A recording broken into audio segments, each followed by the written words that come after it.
More. First of all, I want to thank you for participating with this and just explain to the people who I'm going to post this later on. This is a commemoration of 30 years of youth work, community work that I've been doing. I call it 30 for 30. So this year I'm doing 30 small events and activities, this being one of them, to just kind of commemorate, the work over the time. I hope it don't seem too self-congratulatory, but it is what it is, right?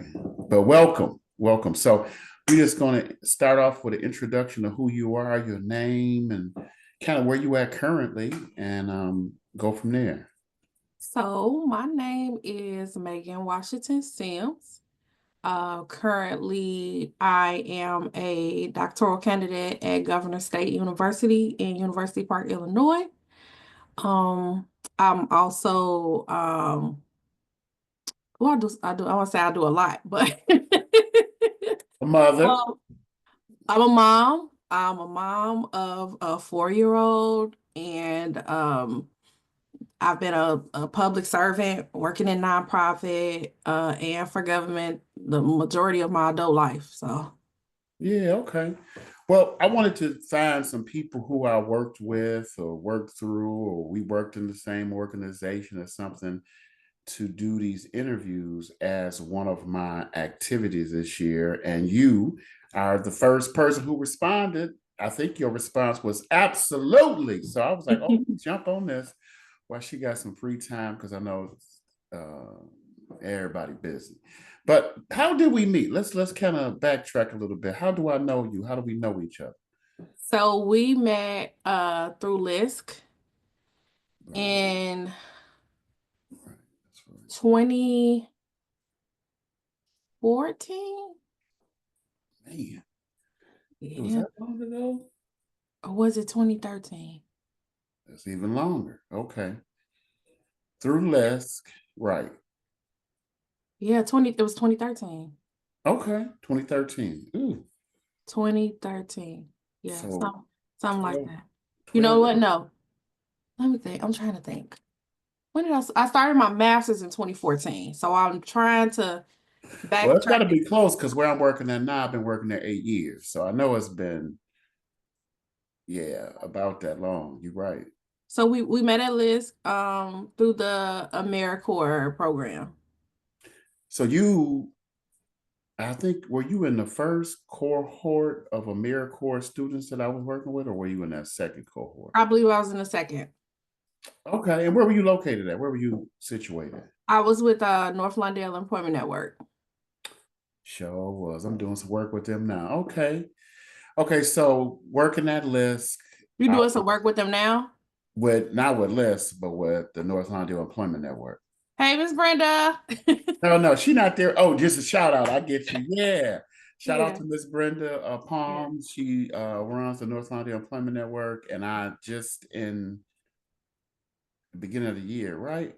No, I can't remember what it was. I do storytelling events. I did a storytelling event at her cafe, which is a beautiful little cafe Love. called Mhm. Be Love Cafe, right down the street from my 9 to 5. So it was great, and we don't plan on doing some more work together. So I just saw Brenda and her team not long ago. So yeah, but you weren't working at that location, were you? No, I was at the little house on Flournoy. Exactly. So since we've given our plugs, North Carolina Employment Network is not only an employment network for returning citizens, but also for students. And they own a bee farm and they make products around Mhm. honey, and they make perfume, I mean makeup and foundation, I believe, and And lotion and got soap. some good honey, and that lip balm is the bomb. Yeah. Yeah. I bought some just randomly for a colleague. It was her birthday. And I was like, boom. And she was like, when I gave it to her, she was like, oh, okay. But then when she used it, she was like, oh, that stuff is dope. They have excellent products. Shameless Yeah. plug. It's Yeah. it really No, is no shame. No shade. right. No shame. That's what's up. So when I worked for Lisk, I was managing a group of students. I want to say it was about 10 or 12 of y'all, Mhm. and each one of them were placed at a different site working through AmeriCorps, which Mhm. is a program where you got to get so many hours of volunteer work, and then you end up getting a stipend and Mhm. education award. So that's how I know Megan. I forgot about that, Megan. I couldn't really. Did you do two terms with AmeriCorps or just one? No, so I did the one term and then like mid or kind of towards the end of my term, I got hired by by Catholic Charities. Okay, okay, and then you left AmeriCorps. Yeah. And then Okay, I started my career in Chicago in the nonprofit sector. okay, and that's where you at now. No, I work for the state now. So that's why I work now. I work for the state. Okay, okay, okay. So that's what you do now. Yeah, So I work in child welfare. I ain't gonna say too much because they act a little funny okay, we can get off that. with name dropping, but Yeah, we ain't gonna drop their name. That's what's up. yeah. So when I asked you to do this, you were game. Why was you so game to do this? Why you ain't think about it like, oh, let me think about it. I don't want to do that. It was effortless because like making that connection with you through the AmeriCorps program, it kind of like was a catalyst for me in my opinion. Mm-hmm. Um for my career Mm-hmm. to to get that experience working in nonprofit and in NLEN, gaining a new skill which at that time was facilitating and resume writing and different things like that, helping me to become comfortable in my skin talking to people and developing content and teaching content and different things like that. So we have that piece and then that inspired me of course to go to grad school and um I got my master's in nonprofit management through Spertus. So So okay. Is there any particular time that stands out to you during a AmeriCorps experience or us working together that kind of like was significant for you, or like, oh, this is some work I want to do, especially since you still kind of work in this field. I like the when we would all come together and have our meetings. That we had to do. And just get to brainstorm and kind of strategize and even with like how to navigate conflict in the workplace and different things like that. We talked about our programming and how that was going, strengths, weaknesses, and you would always avail yourself to support us. So that's what really stands out, and I feel like that experience, especially someone who had at that time like a budding career, I feel like I learned a lot of skills. Oh, okay. A lot of skills. Were you planning on going into the nonprofit field before you start working in this space with AmeriCorps? Oh yeah, I knew for since I was a kid that I wanted to, be like in social services and different things like that. But just being able to be in that space um and learn so much, it kind of helped me find like what my path was, which ultimately ended up being youth. Mm. Youth development, child welfare, different things like that. And but if it were not for those experiences, I would not have been able to solidify like this is what I want to do. This is the population that I want to serve. And I feel that just in a general sense, anyone who like works in a field, it's okay to, try different roles and different things like that, even if it's not necessarily 100% your passion, because you're going Mhm. to learn something. So, for example, even with working with kids, you still got to deal with adults. So it's good.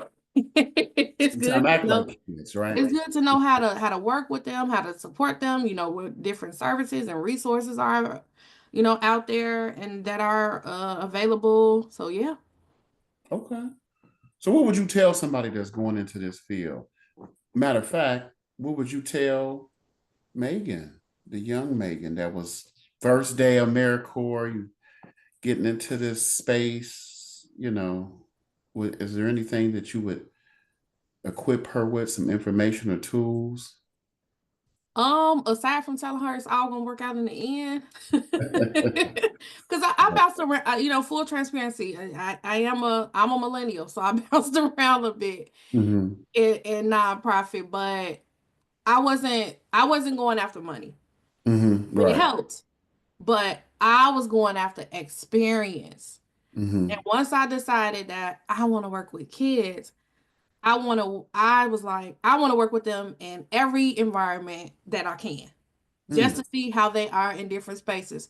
So, with the exception of corrections, I've worked with kids in every space: schools, residential facilities, group homes, psych hospitals, you Right. name it. I've worked with them there in some capacity. But it's to me it's good to see how they operate in different spaces. Okay.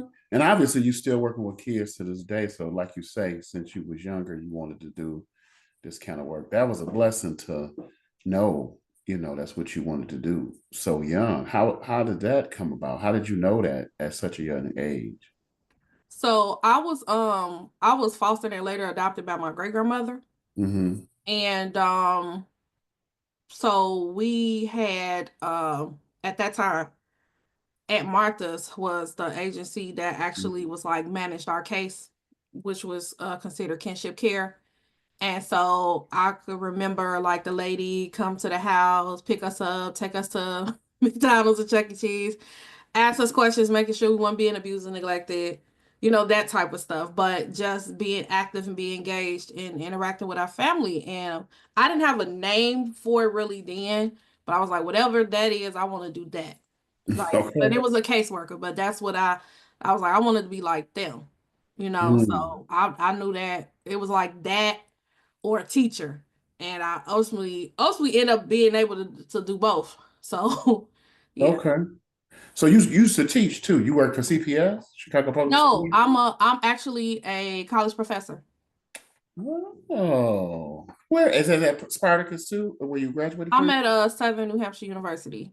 What? So what are you teaching? What's your I'm area? teaching undergraduate courses now. One is cultural diversity, and then pretty soon I'll be teaching some courses, undergrad courses in human services.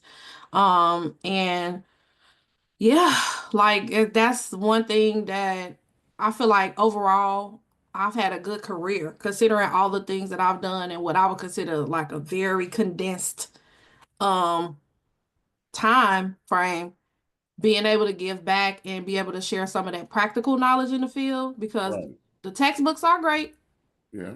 but that experience, that real life, that's a different. Yeah. You're Different. not gonna be you're not gonna be thinking about theory Right. when you got a Right. client in front of you.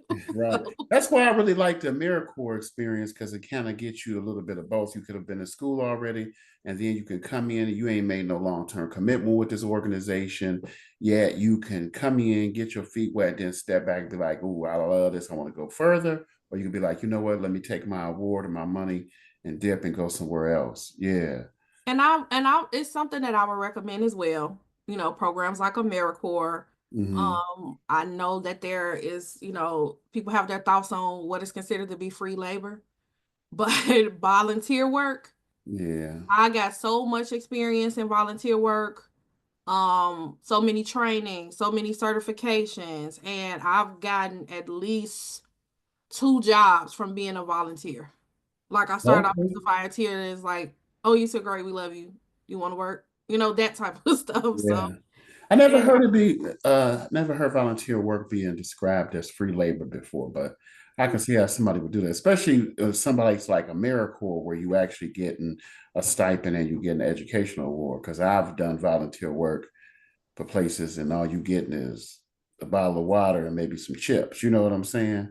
But it yeah, but we do, got this new generation coming up behind us though, and it's mm, like they're kind of taught that everything is transactional, in some mm, instances, and it's not always about that, especially when you want to build a career.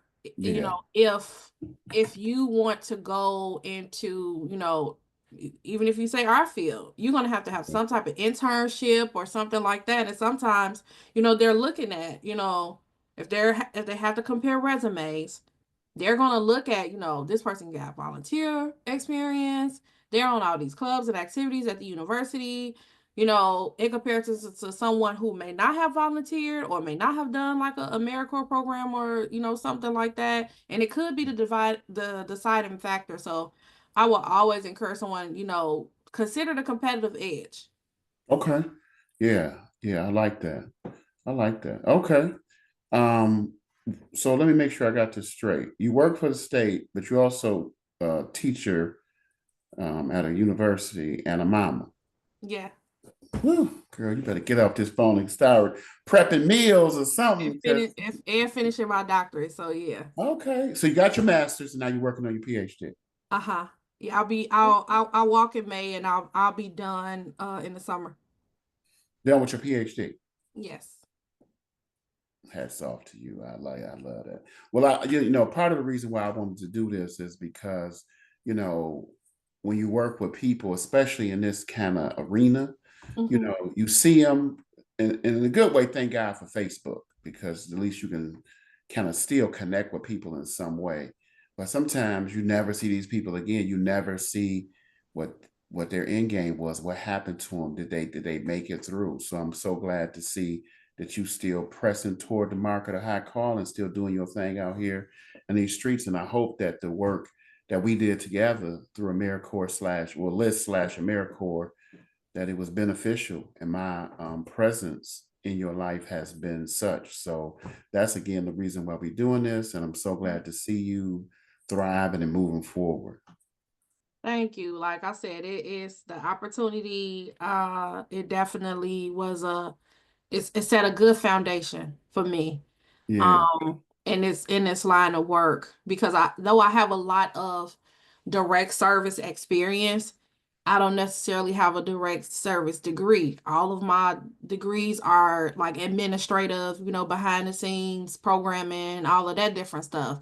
So to be able to, marry the two by having that, direct Mhm. service experience, my outlook, when it's time to do strategic planning and program evaluation and all that stuff is different. Because Mm. I've sat in meetings and board meetings and they, with the folks at the top and they got all these lofty ideas. And I'm like, yeah, implementation for that is going to be challenging. And Mm. here's why. And here's why. Right. Dealing with what we see and what we face on the ground every day. So it sounds nice and it looked pretty and, it's a wonderful presentation. But what is the plan for implementation? What is the strategy for that? Because just because it looks good and sound good on paper doesn't mean, that it is going to be easy on the ground to run as far as programming and meet those metrics and set those goals and, Yeah. give the funders the happy stories that they want to see. All right. Well, speaking of stories, I got two last questions for you. Do you have any stories you like to share about our time together when we worked together at List slash AmeriCorps that stands out to you? Not just an experience, maybe a personal story. So I remember when I was facing like a challenge at my site. And I remember you giving me very, sound advice on how to navigate that challenge. And Mm, even when it was time for me to, to transition and I had accepted another, a job offer, just, weighing the pros and cons and, making sure that you do the right thing, that you give a proper notice because you never know when you're going to have to, circle back and different things like mhm. that. And social services is big, but it's small.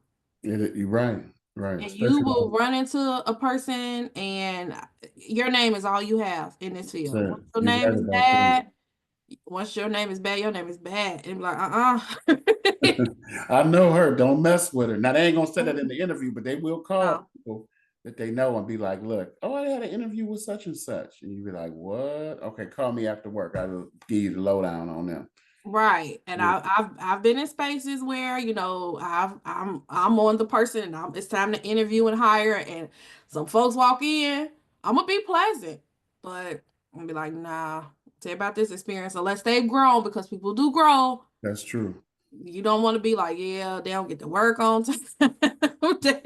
It's always something going on, So yeah, your name is all you have. And That's you true. were That's big true. on us just making sure that we stay professional and then also too, being committed to the work that we do, being mindful of how we speak about the populations in which we serve. All of those things to me have just been invaluable. Um, Great. and it's set the tone for a lot of work. And also too, you encouraged us to think. Mm, Think about, if you're facing a problem, don't just run from it. Let's take some steps back and let's critically think about this and face this challenge head on, and how can we maneuver, and how can we move forward if the relationship is not the best, as far as with your colleagues or whatever. How can we repair this? What went wrong? That yeah, type of stuff. So you were, in my opinion, you were an excellent problem solver. And that's something that, when faced with conflict, especially in this field, it happens a lot. yeah, But that's just true. knowing how to advocate for yourself, but also tactfully and professionally do that. Yeah, that is great. That's good to hear. Now you already talked a little bit about your end game, but just wrap it up. What's your end game? Where are you headed with all of this, with the teaching and getting your PhD? What's your goal? What's your plan? So teaching is my way of giving back to my field. It's something that I always want to do, to be able to share that real life practical experience with students. Um, as far as my day job, definitely aspire to move up, to an administrator role, with them. And ultimately, I'd like to, be able to do some work with young ladies ages 18 to 24 who are Mm, experiencing, crisis regarding housing, mm, and being able to support that. So still haven't figured out how I'm going to navigate that with everything, but seasons right. change, so at some point it may not be something that I can do right now, but it may be something 10 years down the line or whatever the case may be. But it's definitely a need that I see with that population of young people, homelessness, not having nowhere to go, Right, nowhere right. safe to go. So Yeah, it's that's something that I like to address. And I don't know who gonna hear this, but I would love a school to repurpose for no, a to own a facility, school. to own a school, to repurpose it Right. as a housing facility where you can have resources and things like that, and then um have it to where they can transition out into their own like apartments and different things like that. So That's that's what dope. I would love to have one day. So if they're giving some schools away, or they need a No, that's it. Then they want close to know 50 how days. I'm planning to repurpose it, I'm There all. you go. Okay. Well, listen, first of all, it's good to see that you're doing so well. Please tell your daughter or give her a hug. I never met her before, but I know that I can imagine being a mom is a full-time and a half job. And it's like you got two other full-time jobs. So I know you stay busy. So thank you for giving this time. For me, it's good to see you again. And when we post this, I will definitely let you know. I appreciate you. No problem. Anything, Clarence, anytime. All right. Hold on.